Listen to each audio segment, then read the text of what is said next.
রাজশাহী বিশ্ববিদ্যালয়ে লিফট কাণ্ডের পর এবার সামনে আসছে শিক্ষকদের জন্য 10 তলা আবাসিক ভবন নির্মাণে অনিয়মের তথ্য, যা স্বীকার করেছে খোদ ঠিকাদারি প্রতিষ্ঠানও। তবে বিষয়টি ঢাকতে মরিয়া বিশ্ববিদ্যালয়ের পরিকল্পনা ও উন্নয়ন দপ্তর। এদিকে উপ উপাচার্য জানান, অনিয়ম ধরা পড়ায় বিল আটকে দেওয়া হয়েছে। মতিউর মর্তুজার 3 পর্বের ধারাবাহিক প্রতিবেদনের আজ দেখবেন শেষ পর্ব। রাজশাহী বিশ্ববিদ্যালয়ে নির্মাণাধীন ভবনের লিফট কাণ্ড ইতোমধ্যে সবার নজরে এসেছে, যেখানে বিদেশ থেকে দামি লিফট আনার কথা থাকলেও তার বরখেলাপ করে সমালোচিত মজিদ সন্স কনস্ট্রাকশন। এবার জালিয়াতি করে আলোচনায় messrs Kabir syndicate and K enterprise. বিশ্ববিদ্যালয়ে 14,52,99,000 টাকা ব্যয়ে শিক্ষকদের জন্য নির্মাণ হচ্ছে 10 তলা আবাসিক ভবন। তবে ভবনটির কাঠামো রুয়েটের সিলিন্ডার টেস্ট ও হ্যামার টেস্টে উত্তীর্ণ হতে পারেনি।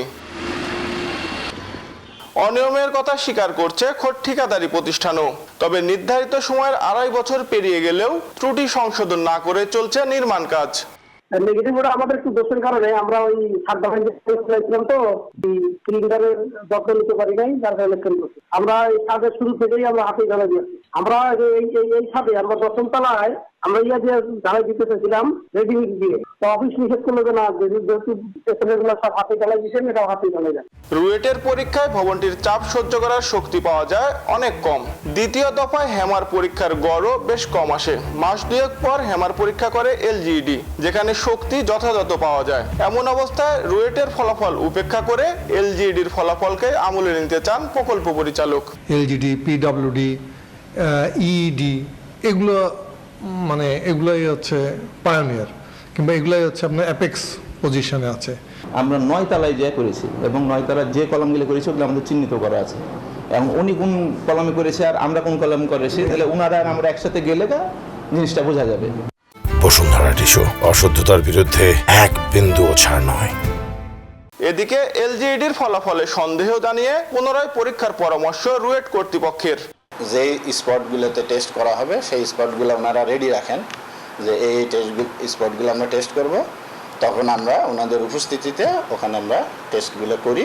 তারপরে এসে ডাটা অ্যানালাইসিস করে 5 দিন 7 দিন এরকম একটা টাইম পরে আমরা তাদেরকে রিপোর্ট দিয়ে দিই। যেহেতু 2 রকম রেজাল্ট আসছে, আমার যেটা মনে হয় যে এই 2 পক্ষকেই একসঙ্গে করে একদম এক্সপার্ট দিয়ে এটাকে ইভালুয়েট করা বা সমন্বয় করা যেতে পারে। বিশ্ববিদ্যালয়ের উপ উপাচার্য জানান, অনিয়মের অভিযোগ উঠায় বিল আটকে রেখে পুনরায় তদন্তের কথা। যেহেতু কাজ আমরা স্যাটিসফাইড না, বিল দেওয়ার তো প্রশ্নই আসে না। আমাদের পশ্চিম পাড়ে যে 10 তলা আবাসিক ভবন হচ্ছে শিক্ষকদের, সেখানে 2টার উপর 2 রকমের, এটা অবশ্যই সঠিকভাবে আবারও আমরা যাচাই করব। বিশ্ববিদ্যালয়ে 510 কোটি 99 লাখ টাকার ভৌত অবকাঠামো উন্নয়ন প্রকল্প চলছে। এতে একের পর এক উঠছে অনিয়মের অভিযোগ। এসব নিয়ে প্রশ্ন উঠছে শিক্ষক শিক্ষার্থীদের মনে। মতিউর মর্তুজা, নিউজ 24, রাজশাহী।